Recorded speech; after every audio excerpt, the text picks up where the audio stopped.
ربنا يا ربنا ربنا يا ربنا ربنا يا ربنا ربنا يا ربنا.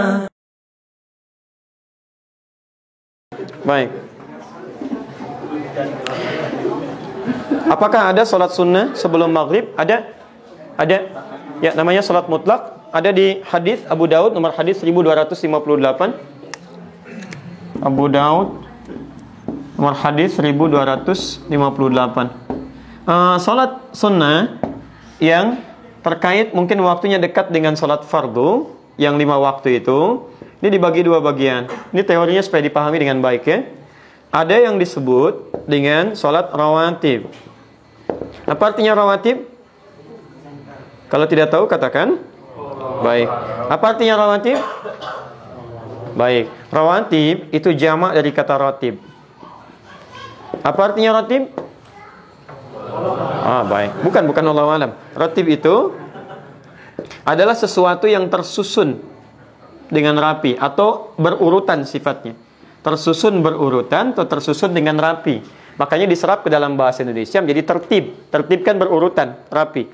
Ada salat-salat sunnah yang waktunya tersusun rapi berurutan dengan salat fardu, terletak sebelumnya atau setelahnya. Jumlah rawatib ini itu ada 12 salatnya. Diketahui jumlah 12 ini dari hadis riwayat At-Tirmidzi. Nama aslinya Muhammad, berasal dari Tirmidz, disebut dengan At-Tirmidzi. Nomor hadis 414 riwayat Ummu Habibah radhiyallahu taala anha. Man shalla 12 raka'atan, siapa yang salat 12 rakaat fi yaumin wa lailatin, yang mengiringi salat fardunya siang dan malam. Arba'an qabla dhuhri, 4 rakaat sebelum zuhur. Baik.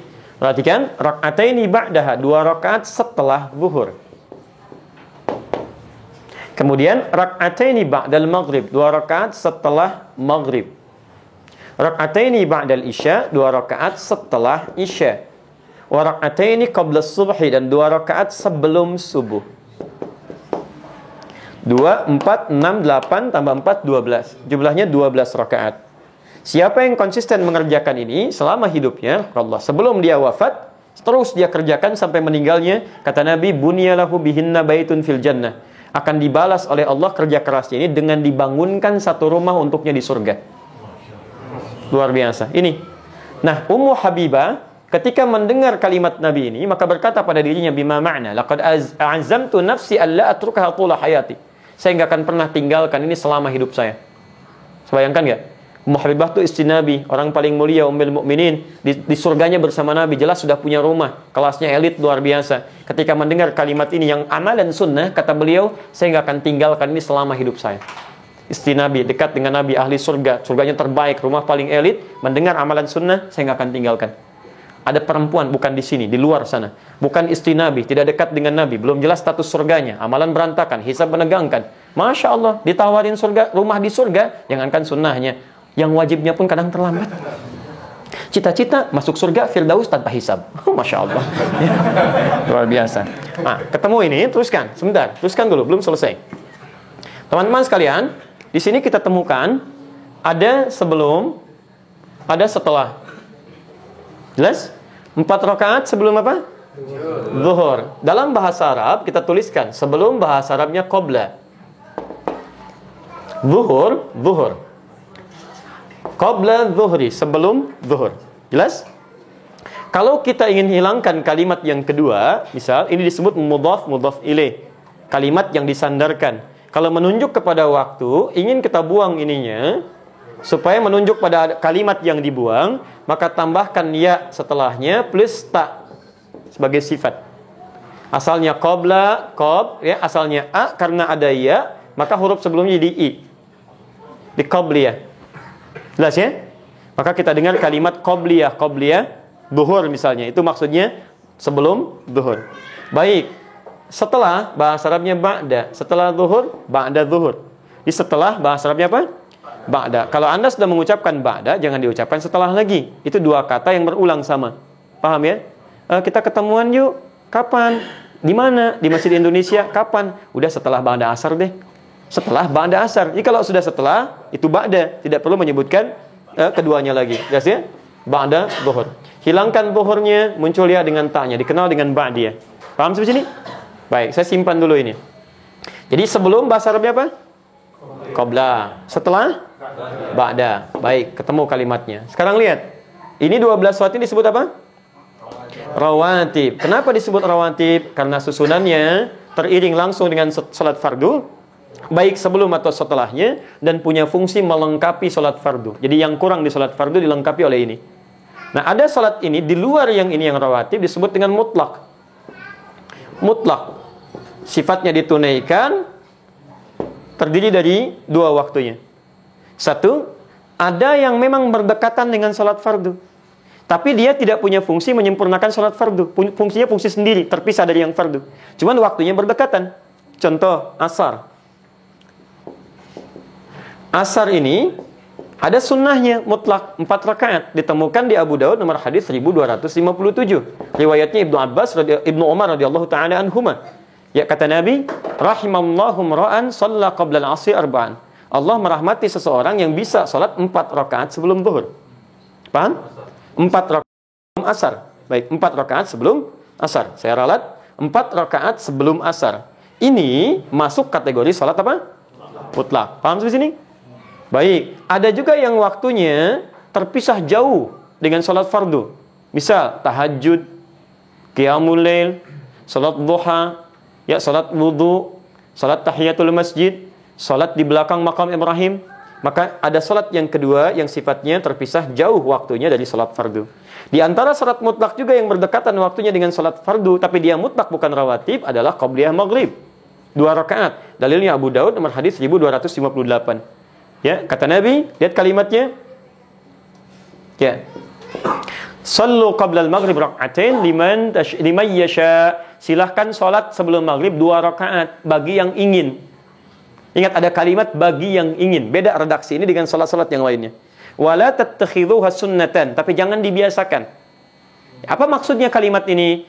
Salat 2 rakaat sebelum maghrib ini, sekalipun statusnya sunnah, masuk dalam mutlak, tapi tidak begitu dianjurkan oleh Nabi. Ya, karena waktunya yang sangat singkat, mepet antara adzan dengan iqamah, plus dari maghrib ke isya. Kalau orang pada sholat semua, maghribnya mundur, mendekat kepada isya. Bagi antum gak ada masalah. Bagi orang tawaf yang ada di Mekah, bagi sekitaran di Madinah, atau waktunya yang sangat mepet. Makanya di Arab, umumnya ketika selesai adzan, itu umumnya akan cepat langsung iqamah. Nah, kalau misalnya Anda dalam situasi, sudah baca Al-Quran, sudah berdoa, karena doa antara adzan dengan iqamah cepat dikabulkan, lebih cepat dikabulkan. Anda berdoa, sudah baca Al-Quran, masih ada waktu, orang pada belum datang, Anda ingin sholat, maka dipandang lebih bagus sholat daripada melakukan tindakan-tindakan yang tidak tepat. Ya, Anda malah bikin status, belum ada orang nih, sedang menunggu sholat maghrib. Paham ya? Sudah.